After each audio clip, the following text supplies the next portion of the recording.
Okay, this is going to be a lecture over printmaking, and I'm going to go through this one just a little faster than the previous ones.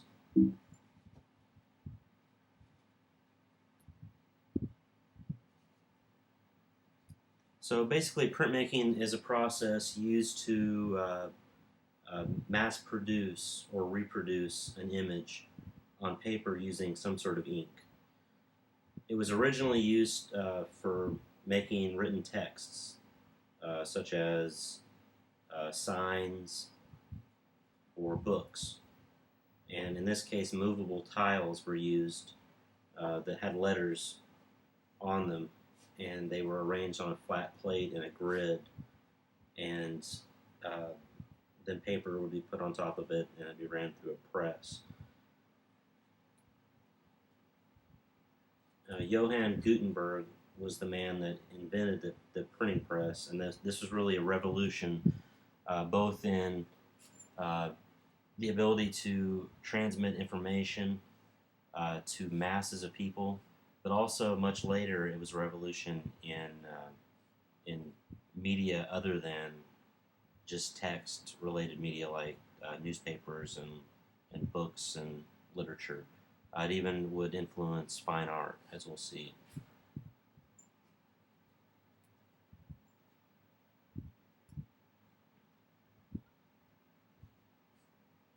Now, originally, printmaking was a way to mass-produce text, as I said earlier. Also, illustrations could be reproduced on a large scale. You could make signs. And really, printmaking could be considered the origin of modern graphic design. Graphic design today is basically designing something that is going to be either put in print or put on the web that usually deals with some sort of client that the graphic designer is producing the design for. And like with all new technologies, artists found ways to adapt the technologies of the original printing presses to make works of fine art. And, we see this all over the art department with, if you go into the sculpture studio, for instance, there's lots of different woodworking tools like the table saw, bandsaw, there's a planer, a drill press, etc. None of those tools were invented originally to make sculpture. They were all invented to make things like furniture or to make to be used in other industrial processes. But artists figure out how to utilize tools that are around them to make work, and this is the same with printmaking. So first we have to discuss the difference between graphic design and what I'm calling fine art. Now, graphic design utilizes the elements and principles of design, and you have to have a good eye, and it helps if you're an artist. But graphic design is not fine art because it's utilitarian. Fine art really has no purpose other than being art, if that makes sense. So fine art would be non-utilitarian, like a painting. A painting's only purpose is to hang on the wall and either be decorative or transmit some sort of creative thought or emotions to the viewer. Whereas, for instance, a sign that maybe was painted with paint on a flat surface, just like a painting would be, a sign has a purpose of communicating something very specific to a lot of different people. So the original intent is important in this discussion. With graphic design, the intent is to transmit something very specific, like the menu at a restaurant or the address of a restaurant, to a wide range of viewers. A painting doesn't have to be tailored to any demographic. It can be very specific, and its only purpose is to communicate some sort of feeling or idea that the artist wants to convey to the viewer. And the same goes with a sculpture. A sculpture is just a sculpture. That's all it is. So then you get into this, and I know I'm kind of going off on a tangent here, but then you get into the discussion of, is a pretty fountain, is that a sculpture? No, it's not a sculpture. It's a fountain. A lot of times you'll see, or you'll hear people look at a car that's really nice, and that's a work of art. It's a sculpture. It's not a sculpture. It's a car. It could be sculptural, but it's not a sculpture. Same goes with a house or any other building, architecture. You look at this beautiful building, and it's not a sculpture. It's a building. It's a house, or it's some other kind of building. So artists had to figure out a way to move these processes associated with printmaking from being utilitarian to non-utilitarian. And a lot of these different processes obviously originated with being utilitarian, in some sort of sign-making capacity or written text duplication process. But these are the main processes associated with printmaking. And there's several. It says here on the PowerPoint, printmaking has a very wide array of processes and possibilities. And it's one of the disciplines in fine art and visual art that has the most possibilities. So the main processes are relief, intaglio, it's not intaglio, it's intaglio, lithography, serigraphs, monotypes, and digital printing. The first one that we'll look at, and also this is the process that you will be doing in class, is relief. The word relief in this context means a flat image that has been carved. There is such a thing as a relief sculpture. If you ever go to, I don't know, like a post office or a courthouse, and if there's some sort of image that's carved into the stone face of the building, that's a relief sculpture. A relief sculpture is only meant to be viewed from one point of view, from the front. So it's almost like a two-dimensional sculpture. The relief process is probably the most primitive, but I don't mean that in a negative way. Using the word primitive, I just mean that you can make a relief print from a potato. If you cut a potato in half and take a spoon or a knife and carve something onto the potato, if you leave a flat surface from the potato where you cut it, you can put ink on that potato and you can make a print.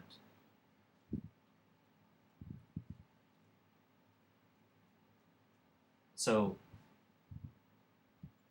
we know that a relief is created on a flat surface. It has to be on a flat surface. That's the only way that you can make a relief print. And you're carving away material, and the material that you leave that remains flat, that becomes the image. So the part that you're carving away, you're removing it from the image. So you think of it like you're starting off with just a solid black block. And if you carve away part of that black block surface, that becomes the negative space because you're removing it. And the positive space, the part that creates the image, is left on that flat surface. So then you apply ink with a brayer onto that flat surface. It's technically called a block. And the ink, of course, will only touch the part that was not carved away, because the brayer is actually really hard. It's kind of like a paint roller, but it's not soft like a paint roller. It's hard. So the ink, it can only touch the part of the block that was not carved away. And for a woodcut, this is the most common type of relief print. It's a woodcut. You'd use wood carving tools, gouges and chisels to remove the material.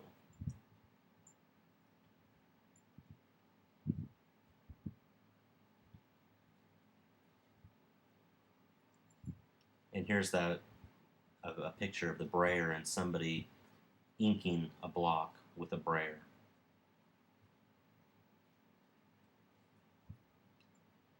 Another type of relief print is called a linocut, and a linocut it's very similar to a woodcut. The only difference is that there's a piece of linoleum that is laminated or glued onto a piece of wood, and so you're not carving into the wood, you're carving into the linoleum. And linoleum, it can produce more details. It gives a smoother appearance, possibly.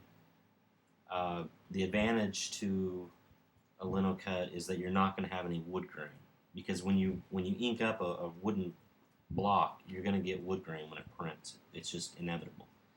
But conversely, a lot of artists prefer to cut on wood because it gives kind of an organic feel. And these are examples of woodcuts that I did while living in Italy. These are all kind of, everything that you see are pictures that I took in Italy, in different cities.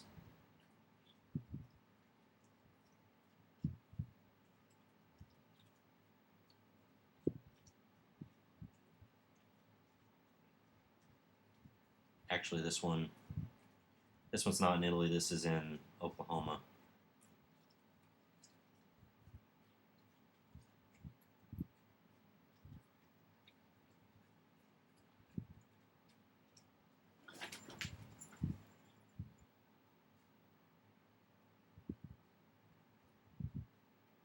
Okay, the next major process is intaglio. Remember, it's not intaglio, it's intaglio. This is the complete opposite of relief printing. In this case, to create an image, you scratch or etch a flat piece of metal. And the part that you're scratching is what becomes the image, as opposed to in relief printing, the part that you carve away is not part of the image. In intaglio, the part that you are scratching or etching, essentially removing, that is what becomes the image. And once you've scratched or etched the flat piece of metal, ink is generously applied to the entire metal surface, and then it's rubbed off with a rag or cheesecloth. And when you rub it off, it only removes the ink from the original flat, clean surface of the metal. It leaves the ink that's inside of the little crevices where you scratched or etched. And then the plate is ran through a printing press with a piece of paper on top of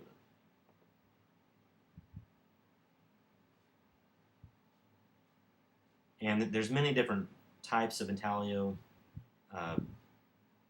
Well, not printing, but ways that you can prepare the plate for printing. If you're etching a plate, you're using some sort of acid, and there's several different highly specific techniques for using acid to etch a plate. I'm not going to go into those in this lecture.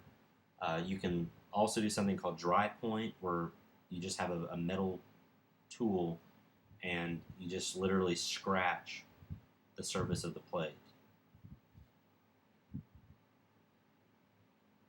And you can generally achieve more minute detail in an intaglio print. And you can also get a wider range of values with an intaglio print, as opposed to a traditional woodcut. You're pretty much it's just gonna be two colors, which actually it's only gonna be one color of ink. But when you print it, it becomes a two-color image because you have the color of the paper that's left behind in the negative space. There is a type of relief printing called color reduction, and in that process you can achieve multiple colors, but it's incredibly time-consuming and it's very easy to mess up, and so it's not often done. I've only seen it done a few times, actually, in person. And this is an intaglio print. You can see lots of detail. This is another intaglio print. Looks almost like a drawing.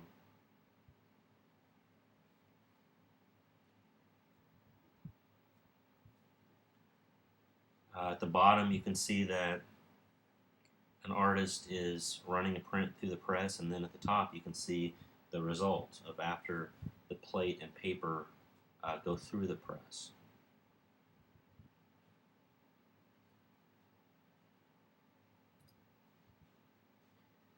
The next major process of printmaking is called lithography.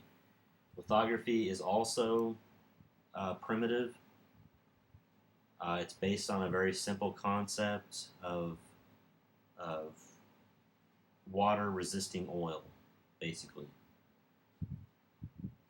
And the word lithography, the first part of the word litho, that means stone. So this is a type of printing process where you use a stone. You're making the image on a stone originally, and then you run that stone through the printing press. And you draw on the stone with some sort of oil-based medium. You can just take like a grease pencil and draw an image directly onto the stone. And then you put water over the stone. You soak the stone with water, and then you can take a brayer and you can put ink onto the stone, and the ink, if it's an oil-based ink, it won't stick to the stone that has water on it. But if you used an oil-based grease pencil, for instance, when you put the water onto the stone, that grease pencil, the markings that you left, resist water. So then when you ink the stone, the ink will stick to the grease pencil markings, but nothing else. So that's how you ink a litho stone.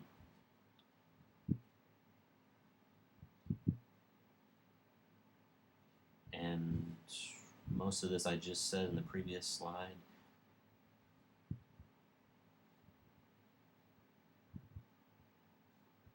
Lithography is really good for mass production because you're using a stone, and the stones are thousands of years old, and they're hard to ruin.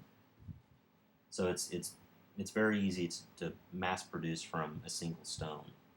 Now, every time you reuse the stone, that surface has to be ground down so that all the ink that you previously put onto the stone disappears, and that's a very time-consuming process, but it has to be done. Here's a picture of a litho stone here at the bottom. Litho stones are very, very, very valuable, because the quality of limestone no longer exists in nature. All of the limestone, supposedly all the limestone that's suitable for making a litho stone, has been mined out. So if you ever run across a litho stone, like at a garage sale or an estate sale, it might be worth investing in, because supposedly there's no more. We can't make any more. But you can see that an image here was drawn directly onto the stone.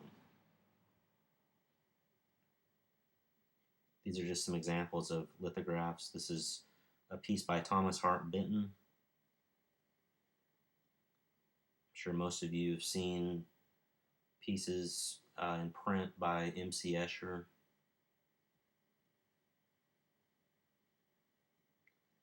Okay, the next process is serigraph. And what most people call a serigraph is a screen print. And this is a kind of a photographic process, because an image is exposed onto a screen, kind of like you expose and develop a photo on paper. And the part of the screen that's exposed has tiny little holes, or it creates tiny little holes on the screen, and that allows ink to seep through. And so then ink is poured onto the screen that's in a frame, and then a squeegee is used to force the ink through the screen onto a piece of paper or other surfaces.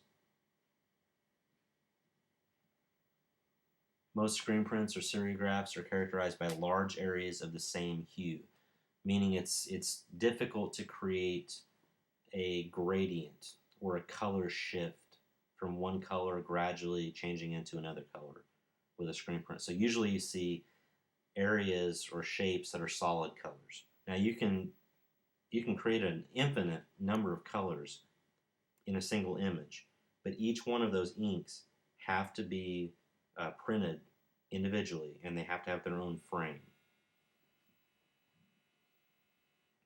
Um, I would say that screen printing is maybe the most common type of printmaking, at least that we see on a daily basis today. I mean, graphics on clothes, like if you have a graphic tee, um, that's going to, the image, the logo, unless it's been embroidered, that's most likely been screen printed.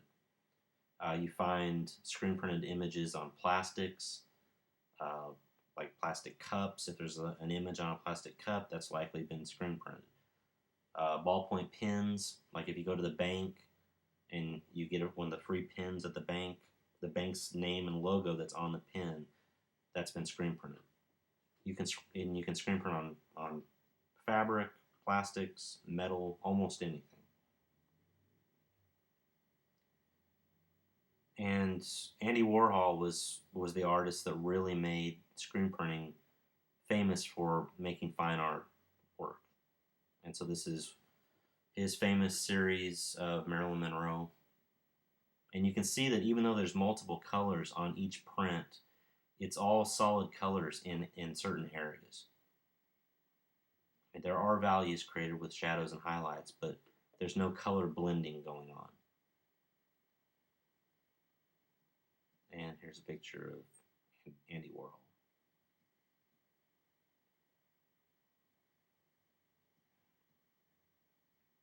Monotypes are the last major process in printmaking, and it's almost not printmaking. And that's because essentially, if you think about all of the other processes that we've looked at prior to this one, they're all suitable for mass production. And they were all basically invented for mass production because one really wouldn't go to the trouble of exposing all those making all those screens to make a multicolored print like this serigraph.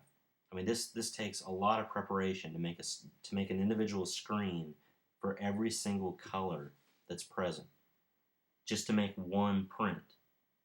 The reason that you would go to this trouble is to make, tens, 20s, hundreds, thousands of prints. But a monotype, if you look at the name mono, you're only making one print. That's it. That's all you can make. And so it's kind of printmaking, but it's kind of not. The reason that it's included with printmaking is because it utilizes a lot of printmaking equipment, like a printing press, especially, and it uses ink most of the time. Although you could make a monotype with paint, but most monotypes are made with ink.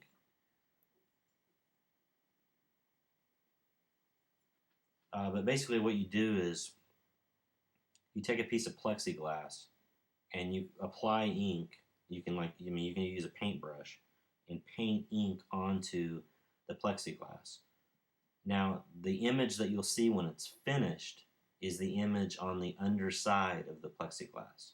So when you're looking, if you were painting on a piece of plexiglass, the side that you're looking at that has the ink on it, that is the surface that's going to be stuck to a piece of paper. So if you flip the plexiglass over and looked at it like you were looking through a window, that's the image that you'll see on a piece of paper as a finished work of art. So ink is put down, an image is created onto the plexiglass, and then a piece of paper is put onto the plexiglass so that it's touching the ink, and then it's ran through a printing press, and the ink sticks to the paper and releases from the plexiglass. You can even add collage elements like leaves, wrappers, just pretty much any kind of paper product or even some a thin organic product or object like a leaf or grass or something like that can be included in the print as long as it can stick to the ink. The ink will then in turn stick it to the paper. And this is called chinkale. I thought it was going to be on this slide, the word chinkale, but it's not. Chinkale is it's a monotype that has collage elements. And these are examples of monotypes. And remember, you can only make one image. That's it. That's what makes it slightly different than the rest of the printmaking processes. It's the most painterly process in printmaking because you have, I mean, the element of chance is very important. You can't control everything like you can with all the other processes. And then actually the last type of printmaking is digital printing, using a printer connected to a computer to print something. Most people wouldn't really consider this to be a type of printmaking, but in the last few years, digital printing has began to be included with some of those other processes. If you go to larger universities, even a lot of times in the printmaking department, they have a printmaking professor that's all they do is they teach digital printing. So you make an image on a computer and then print it off. But you can mix. I mean, you could use a digital print in conjunction with a monotype. I mean, you could create something in Photoshop and then print it and then use that as a collage element. So it's not just simply hitting the print button. It's more complicated than that. But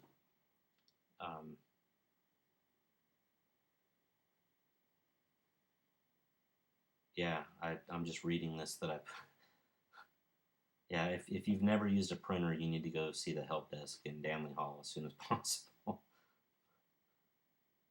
And here's just some printers.